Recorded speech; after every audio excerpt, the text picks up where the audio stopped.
They describe themselves as two people, but one artist. They've built an art empire so famous they're known only by their first names. Gilbert and George have been shaking up the art world since they burst onto the scene as outsider students 50 years ago. And now they're celebrating their golden anniversary with a new exhibition in galleries in New York, Paris, and London. But as they told Jade Barker, they're not ready to hang up their boots just yet.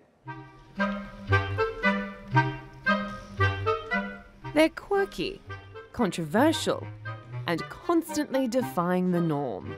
For the past 50 years, Gilbert and George have been operating surnameless and as one artistic entity. We met in St. Martin's School of Art by accident. Everything is accident, you know, that's extraordinary. Fate brought us together and we were able to create for ourselves a new way of making art, no? That we, instead of having objects on the wall, no? We were the center of our art, and that's very important. Being the center of their art is a concept Gilbert and George have stood by, a concept that came about initially out of necessity. You consider yourselves living sculptures. Tell us a bit more about that. We were very lucky that at St. Martin's College of Art, we weren't the middle-class privileged students. We were lower class and therefore didn't have the advantage of parents who had money. We didn't have any safety net. So it made us very determined and very single-minded, and I think we fought against a lot of opposition at that time. We always said we had a lot of help from our enemies. We went to all the galleries to try to sell ourselves, you know, our art, and we realized that we were they all rejected us in a big way. So then we had nothing. We didn't have a studio, nothing. So we thought the only way is that we make ourselves the artwork. And they've been making themselves the artwork ever since. Their latest exhibition, which marks their 50th anniversary as Gilbert and George, is no exception. The two created hundreds of large-scale self-portraits superimposed with images to explore the question, what's in a beard? The images show the duo with facial hair made of everything from leaves to barbed wire, a tongue-in-cheek look at what beards symbolize.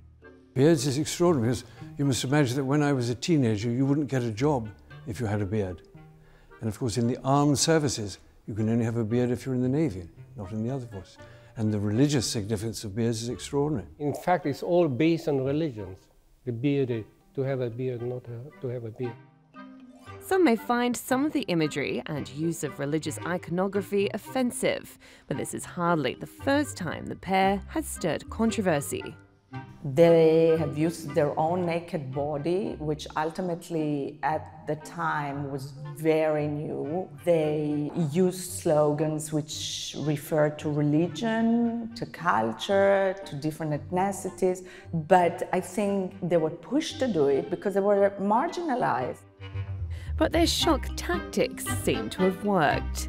Over the course of their career, they've gone on to achieve the kind of success they could only dream about as outsider art students, winning accolades like the Turner Prize, exhibiting their work all around the world, and selling some pieces for millions of dollars.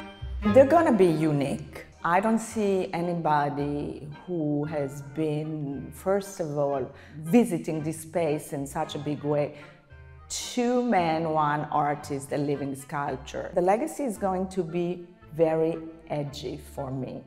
Ahead of our times, connecting history, but also seeing far in the future. But Gilbert and George are still looking towards the future and say they're not done shaking up the art world yet. We are still hungry. We always want more. We are doing a foundation for ourselves that we are becoming immortal. We all want to live forever. Jade Barker, TRT World, New York.